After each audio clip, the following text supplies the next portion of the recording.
Unnao rape case एक बार फिर सुर्खियों में आ गया है, क्योंकि सुप्रीम कोर्ट ने इस मामले में बड़ा फैसला सुनाते हुए पूर्व भाजपा विधायक कुलदीप सिंह सेंगर को बड़ा झटका दिया है। यह वही मामला है जिसने देश भर में काफी चर्चा और आक्रोश पैदा किया था। साल 2019 में निचली अदालत ने कुलदीप सिंह सेंगर को उन्नाव रेप केस में दोषी मानते हुए उम्र कैद की सजा सुनाई थी। उन पर 25 लाख रुपए का जुर्माना भी लगाया था। इसके बाद यह मामला लगातार अलग अलग अदालतों में चलता रहा और कानूनी लड़ाई कई सालों तक जारी रही।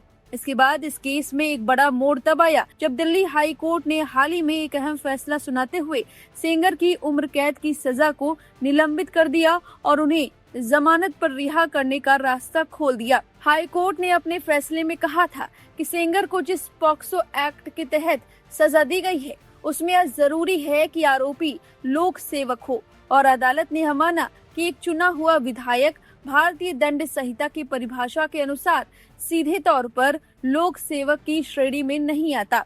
इसी तकनीकी आधार पर हाई कोर्ट ने उनकी सजा पर रोक लगा दी थी, जिसके बाद इस फैसले को लेकर पीड़िता की ओर से भी निराशा जताई गई थी और आम लोगों ने भी इस पर काफी नाराजगी जताई थी।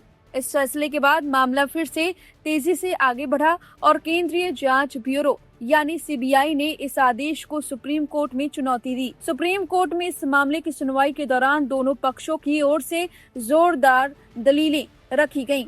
सेंगर की ओर से वरिष्ठ वकील ने यह तर्क दिया कि घटना के समय पीड़िता नाबालिग नहीं थी, जबकि सीबीआई की ओर से सॉलिसिटर जनरल ने इसका विरोध करते हुए कहा कि हाई कोर्ट ने कानून की व्याख्या बहुत सीमित और तकनीक तरीके से की है, जो सही नहीं है।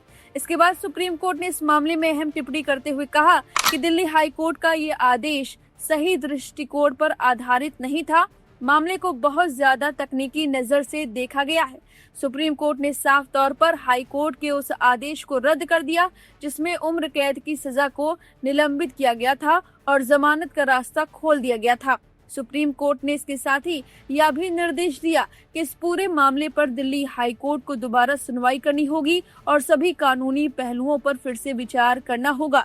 कोर्ट ने यह भी कहा कि हाई कोर्ट इस मामले में 2 महीने के अंदर फैसला लेने की कोशिश करे ताकि मामला लंबे समय तक लटका न रहे। सबसे अहम बात यही रही कि सुप्रीम कोर्ट ने इस केस में एक बड़ा कानूनी सवाल भी उठाया है कि क्या एक विधायक यानी चुने हुए जनप्रतिनिधि को पॉक्सो एक्ट के तहत लोक सेवक माना जाना चाहिए या नहीं। यही सवाल अब इस पूरे केस की सबसे बड़ी कानूनी बहस बन चुका है और इसी पर आगे का फैसला निर्भर रहेगा। फिलहाल सुप्रीम कोर्ट के इस फैसले के बाद यह मामला एक बार फिर दिल्ली हाई कोर्ट में लौट गया है और अब सबकी नजर इस बात पर टिकी है कि आने वाले 2 महीनों में हाई कोर्ट इस केस पर क्या और नया अंतिम रुख अपनाता है। फिलहाल इस खबर पर आपकी जो भी राय है कमेंट करके जरूर बताएं। बने रहिए लाइव हिंदुस्तान के साथ।